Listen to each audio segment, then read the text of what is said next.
What has been the American pastime even before baseball became a sport? The answer is shooting guns. America was one with the use of these firearms, and citizens haven't yet let go of the symbol that represents freedom almost as well as the American flag. With nearly a 100% ratio of guns to citizens, it's actually 9 out of 10.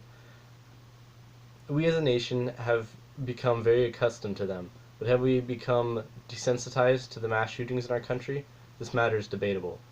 Many would argue so and urge the severity of putting more gun regulations into place to make our nation safer, while others would like to see more lax gun policies.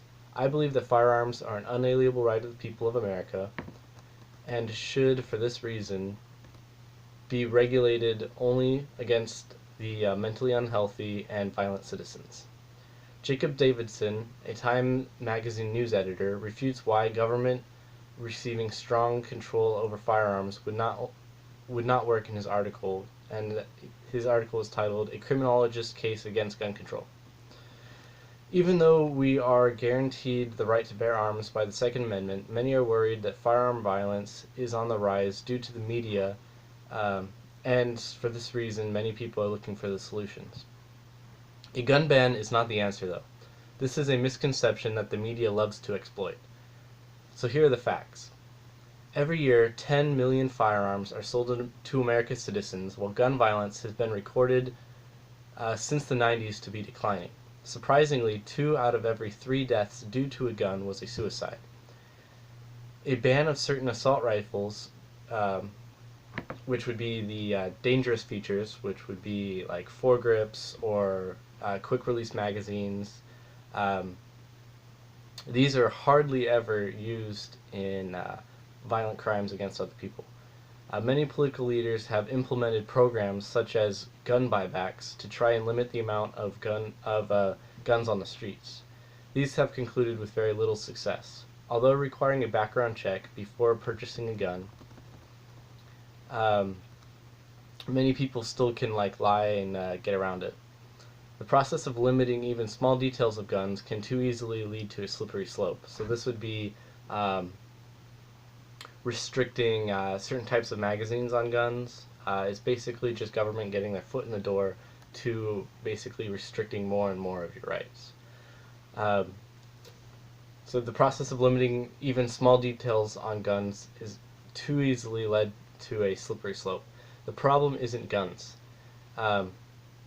If the people that are mentally unfit and that make stupid and rash decisions own guns, this is when it becomes a problem. But the gun itself is not the problem. Just like you wouldn't blame a spoon for making someone fat. The gun is just the tool in which something is done with. Americans have a legal obligation to possess firearms. Josh Sager, writer of the Progressive Cynic, promotes implementing a ban on guns in his article refuting anti-gun control arguments. Josh begins with a shocking facts that really hit home, and I really like this, and I would like to just share this statistic with you. 25 people are murdered with a firearm each day in America. That's each day. 25 is a murder, intentional killing. If guns were banned, gun-toting Americans love to argue that these murderers would just switch to more domestic weapons. So instead of guns, if those became illegal, they would then switch to using like machetes, knives, or vehicles to kill someone. Even though it would be definitely harder, they still could do this. If guns were banned, many would argue that there would not be a decline in murders. If someone wants to murder someone, they're going to get murdered. Although the ability to kill someone with a pair of scissors, guns are manufactured to inflict damage and to kill. So that would be the flaw in that argument. In America, there's 9 guns for every 10 citizens in this country. This is much more than any other country that we've ever seen in the nation, or in the world, sorry.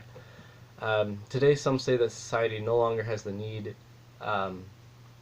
to possess this amount of weapons, and that brings up a huge debate in the Second Amendment. The idea behind the Second Amendment is that if the government were to ever be so corrupt that the people had to then step in and replace the government, that the people would be adequately equipped enough to take on the military. And so that would mean that there would have to be the citizens to gun ratio would have to be able to match that of the military ratio of guns. And I think we've done that pretty successfully. 9 out of 10 is a pretty good statistic. Now that obviously doesn't mean 9 people out of every 10 because many people own multiple guns. Um, but it's still a pretty good statistic if that were to ever happen. It cannot be denied statistically that guns do pose a threat if handled carelessly and with harmful intent. But then again, it's not the gun's fault if you use it for a murder. It's the person's fault. I'd like to share this little analogy to you. So,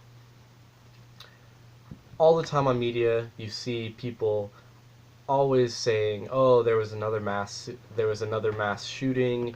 We need to restrict these guns." And you hear that all the time on the media. They always demonize the gun. But I want you to think about this. Every day there are tons and tons of people that go out and drive drunk or under the influence. Even if they're under the .08, it still can be the cause of death, which is alcohol.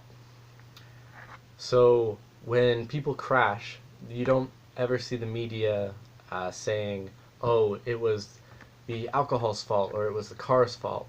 It was always the person's fault.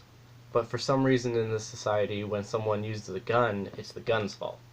This is a huge misconception that really needs to be changed in our country because it's only hurting the image of guns and is taking away our rights slowly and slowly. I would argue that such a high ratio, 9 out of 10, gun to citizen ratio is actually a good thing. If criminals want to rob a neighborhood, criminals are going to get guns illegally anyways, so isn't it better that the good citizens have guns to defend themselves? It's kind of like the idea that just like locks keep honest people honest, if a criminal wants to get through that lock and break it, they'll do it anyways, illegally. So restricting guns really only helps those that follow the law, and it really only hurts them. Americans are fascinated with the security also that comes with guns. So, for instance, we have this awesome idea in America that we can all be equal. That doesn't necessarily mean that we have all of the same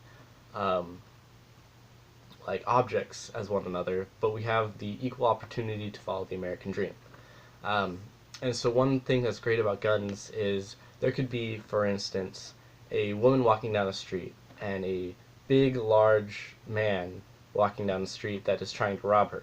Now, in a scenario without guns, it would be clear, who could take on who. The big guy could easily take advantage of the woman and steal her purse. Whereas if they both have guns, then it kind of comes down to whoever's the most trained. This woman now has the chance to beat this man, to defend herself. And so that's why guns are such a wonderful thing in this nation, is because it basically levels the playing field so that we're all equal. And that's something that I think is, it gives a lot of pride to be in this country because we have such an awesome ability to be that equal. In the end, I don't think that there is a solution to satisfy our entire nation for the answer to gun control. But personally, I feel that a more lax allowance of the types of guns and a stricter purchasing policy would be the answer. This way it's harder for criminals to get a hold of guns, but it doesn't hurt the average American too bad if they go through the correct channels. The direction that America is currently going with guns, I think, is detrimental to where we will be 20 years from now. I think it should be left up to the people, not the government, on how we should follow these policies. Thanks.